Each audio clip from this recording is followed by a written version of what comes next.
Get ready with me, jakožto někdo, kdo skutečně používá svoje produkty. Mám teda na sobě tenhle korektor, který mám teďka novej, takže tam není vidět moc žádný progres. Akorát si myslím, že jsem si teda omylem vzala nějaký, buď jako, že ho někdo otevřel, ale on je prostě jako tady prasklý, takže to všude okolo teče, ale když ho jako zašroubuju, tak neteče, takže myslím, že dobrý. Tahle ta věcička na obočí tu už mám několik let.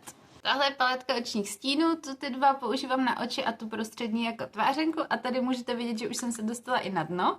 Tady mám tyhle linky od NYX, tahle strana už je celá dodělaná a tady ta ještě nejsou vyschlý, ale myslím si, že už to není, co to bývalo.